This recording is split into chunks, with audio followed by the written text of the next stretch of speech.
Good morning, students. Myself, Dr. Nisha Jain, BSc part 1 zoology practical के इस segment में cell biology का next experiment आज मैं आपको एक्सप्लेन करूंगी।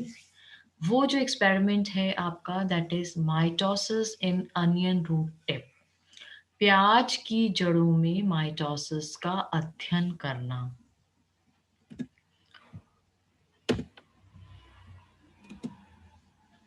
Mitosis in allium species. हम माइटोसिस को प्याज की जड़ों में पढ़ेंगे और इस एक्सपेरिमेंट को हम लेबोरेटरी के अंदर करेंगे। हमारा एम है to study the mitosis in onion root tip. प्याज की जड़ों में माइटोसिस का अध्ययन करना। मटेरियल्स रिक्वायर्ड, सामग्री, आवश्यक सामग्री जिसके अंदर हमें लेना होता है onion root tip, normal saline, carnage fluid, acetocarmine, slides, cover slip, forcep, scissor, dropper, blotting paper, microscope etcetera. ये सारी चीज़ें हमें चाहिए इस एक्सपेरिमेंट को परफॉर्म करने के लिए। आवश्यक सामग्री। आवश्यक सामग्री प्याज की जड़ों के लिए ये देखिए, हमें सबसे पहले प्याज या लहसुन चाहिए। इसको हम एक बीकर के ऊपर रख के और इसकी जड़ों को, इसकी रूट्स को हम ग्रो करते हैं। हमें इसमें चाहिए होता है कार्नेज फिक्सेटिव एंड 70% अल्कोहल। एक फिक्सेटिव हमें चाहिए होता है जिससे कि उन प्याज की जड़ों को हम किसी के अंदर प्रॉपरली उसको हम लोग थोड़े टाइम के लिए उसको प्रिजर्व करके रख लें। और फिक्सेटिव ये इसलिए ज़रूरत होती है कि हम जब प्याज की जड़ों का अध्ययन कर रहे होते हैं तो जो स्टेज उसके अंदर होती है वो स्टेज उसके अंदर प्रिजर्व हो जाती है, फिक्स हो जाती है। HCl लेते हैं हम और एसिटोकार्बिन स्टेन लेते हैं। इस स्टेन के द्वारा हम माइक्रोस्कोप के अंदर हमें बहुत क्लियर दिखता है।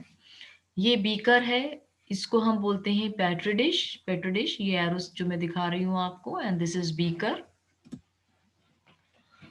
इसके अलावा हमें फॉर्सेप की ज़रूरत होती है। ये हमारी सीजर है। ये ड्रॉपर्स हैं जो इस एक्सपेरिमेंट में हमें चाहिए होंगे। ये स्लाइड है, ये कवर स्लिप है और ये ब्लॉटिंग पेपर्स हैं। ब्लेड जड़ों को काटने के लिए हमें ज़रूरत पड़ती है और ये स्पिरिट लैम्प है जो कि हम जिससे कि हम उसको आग लगा के और हल्का सा गर्म करते हैं। ये माइक्रोस्कोप है जिसके अंदर हम अध्ययन करते हैं। और ये इमर्शन ऑयल है, जब हमें हाई पावर के अंदर देखना होता है, जब हम हाई पावर का लेंस यूज करते हैं तो ऑयल इमर्शन से हमें वो क्लियर दिखता है।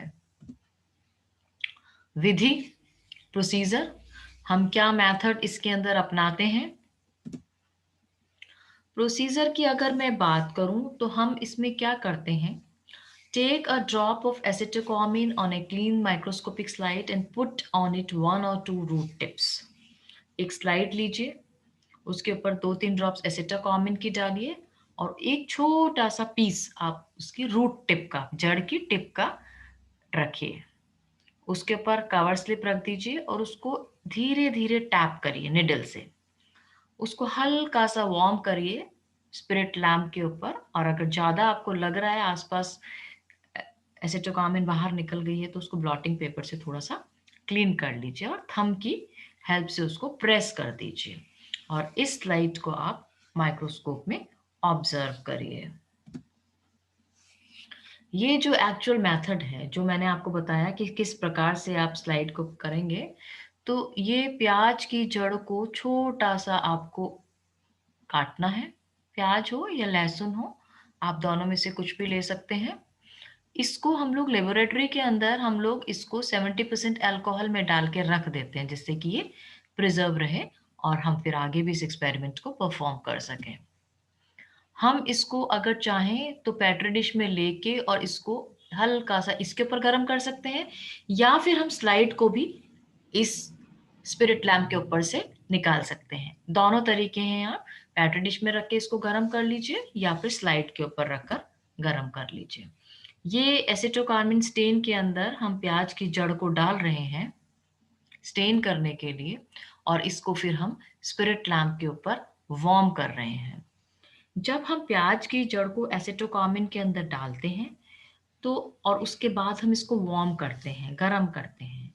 इसके पीछे रीज़न ये होता है कि हम ये चाहते हैं कि ये जो स्टेन है, ये इस प्याज की जड़ के ईच एंड एवरी सेल तक पहुँच जाए। तो उसमें क्या होता है कि जब हम हल्का सा टेम्परेचर राइज़ करते हैं, तो उसका जो स्प्रेडिंग होती है एसिटोकार्मिन की, वो थोड़ा-सा जल्दी और अच्छी तरह से हर सेल तक पहुँच के और उसको उस कलर से रंग देती है, जिससे कि हम उस सेल और उसके न्यूक्लियस का स्ट्रक्चर माइक्रोस्कोप में अच्छी तरह से देख सकें। ये हमने स्लाइड ली है, उसके ऊपर एसिटोकार्मिन की स्टेन डाली है और उसके ऊपर हमने प्याज की जड़ ली है और इस प्याज की जड़ को हम ब्लेड से छोटे-छोटे टुकड़े कर रहे हैं और उसके बाद हमने इसके ऊपर कवर स्लिप रख दी। अब हम इसको आप अच्छी तरह से देखिए, फॉरसेप का पीछे वाला हिस्सा लेके और उसको हम थोड़ा-सा प्रेस कर रहे हैं, जिससे कि वो अच्छी तरह से पिचक जाए और उसके जो सेल्स हैं प्याज की जड़ों के, वो एकदम अलग-अलग हो जाएँ, जिससे कि हमें माइक्रोस्कोप के अंदर ओवरक्राउडिंग नहीं लगे और एक-एक सेल को पढ़ने में आसानी हो। अब हम इस साइट को माइक्रोस्कोप के अंदर फिक्स कर रहे हैं। फिक्स करके और इसको हम ये आपको गोल-गोल जो दिख रहे हैं, ये माइक्रोस्कोप के अलग-अलग लेंस हैं। हमें कि ये स्लाइड हमने रखी है यहाँ पर, ये स्टेज के ऊपर हमने स्लाइड को स्टैंड के अंदर फिक्स किया है और ये डिफरेंट इसके माइक्रोस्कोप के लेंस हैं। हम सबसे पहले इसको 10x के ऊपर एडजस्ट करते हैं और फिर हम इसको 40 और 100x के ऊपर हम इसको देखते हैं। अगर हम ज़्यादा मैग्निफिकेशन, ये देखिए ये हमने इसको एडजस्ट किया है अभी 10x के ऊपर। ऑब्जर्वेशन, ऑब्जर्वेशन के अंदर आप ये देखिए कि ये प्याज की एक जड़ का छोटा-सा नीचे का हिस्सा है जिसको माइक्रोस्कोपिक स्ट्रक्चर इसका ये बना है। This has been divided into 3 zones: maturation zone, elongation zone and meristematic zone. हमें मेरिस्मेटिक जोन के अंदर इनका अध्ययन करना होता है माइटोसिस का। तो हम यहाँ पर प्याज की जड़ों के सेल का अध्ययन करेंगे। ये नीचे की रूट कैप है।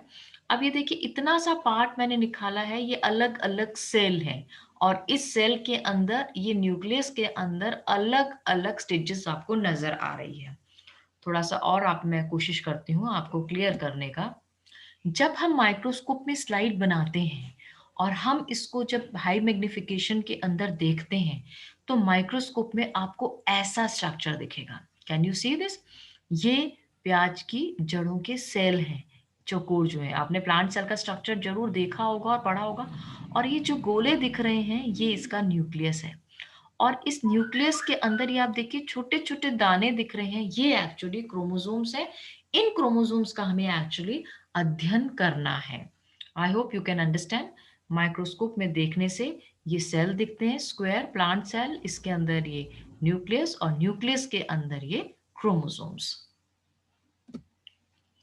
ये मैं इसको इसके अंदर ऑयल इमर्शन डाल रही हूँ क्योंकि मुझे थोड़ा-सा हाई मैग्निफिकेशन के अंदर इसको देखना है और जब मैं इसको हाई मैग्निफिकेशन पे जाऊँगी तो ये थोड़ा-सा स्ट्रक्चर बड़ा दिखेगा और क्लियर दिखेगा। तो I am putting a drop of oil immersion, you can use any clove oil और any oil for this. Now you can see एक सेल देखो हाई मैग्निफिकेशन के ऊपर I am looking only at the one cell. Now this is prophase stage, जो कि मैंने इसको microscope को एडजस्ट किया है प्रोफेज के ऊपर। अर्ली प्रोफेज में you can see this is this square is the cell, plant cell, this is the nucleus and this is the chromosomes. Chromosomal condensation initiates, giving the nuclear a grainy appearance, nucleolus still visible.